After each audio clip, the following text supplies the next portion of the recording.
On a blistering August afternoon in 1741, on the sunburned sands of Colachel, destiny turned its gaze toward a quiet corner of southern India, and history would never be the same again. This is not a story often told. It is not etched into most textbooks or commemorated in grand memorials, but it should be. Because on that day, an Indian kingdom, small but fierce, stood tall against the might of a European colonial power, and won. This is the Battle of Colachel, India's first triumph against European imperialism. By the 18th century, India had become a chessboard for European powers: the Portuguese, the French, the British, and the Dutch. Among them, the Dutch East India Company, or VOC, was a titan, rich, ruthless, and battle-tested. With its eyes fixed on the Malabar coast, it controlled the black pepper trade, a spice once worth more than gold. But its ambitions were soon to be challenged by a rising power from within. Enter Travancore, a small kingdom undergoing a fierce transformation. At its helm was Marthanda Varma, a visionary king and a warrior statesman. He was not just consolidating power, he was shaping a modern kingdom, strong, centralized, and unafraid. With his elite Nair brigade, steeped in the ancient martial art of Colachel, Marthanda Varma expanded Travancore's borders, unifying fragmented regions and daring to challenge the Dutch-backed local rulers. To the VOC, he was becoming a threat. To his people, he was becoming legend. In 1741, the Dutch made their move. Led by Admiral Eustachius de Lannoy, a veteran of European wars, they landed at Colachel, a coastal outpost they believed would fall within days. They brought with them muskets, cannons, and confidence. They had defeated kings across Asia.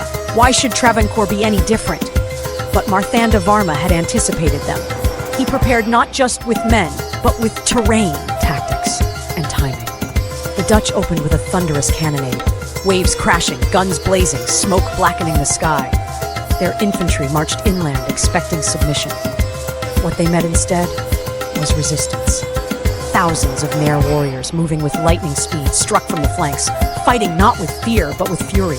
Spears, swords, muskets, and the burning will to defend their land. Travancore's artillery fired back, its gunners trained to counter European strategy. And then came the turning point. As the battle raged, a Travancore cannonball, or fate itself, struck a Dutch gunpowder store. The explosion ripped through the Dutch lines. Ammunition lost, supplies scattered, and morale shattered. Smoke curled into the sky as confusion set in. The Dutch, disoriented, were surrounded. In that moment, Marthanda Varma ordered the final charge. By dusk, the tide of war had turned. The Dutch forces were routed. Their dead and wounded lay strewn across the sand. Admiral de Lannoy himself was captured alongside hundreds of his men. The invincible had been vanquished, not by a European rival, but by a coastal Indian kingdom. Marthanda Varma had won not just a battle, but a legacy. Instead of vengeance, he chose wisdom. He gave the captured Dutch soldiers a choice: join Travancore or remain prisoners. Admiral de Lannoy accepted, and in a twist history rarely grants, he became the commander of Travancore's army. He built forts, modernized the military, and served the very king who once defeated him. Together, they transformed Travancore into a southern superpower.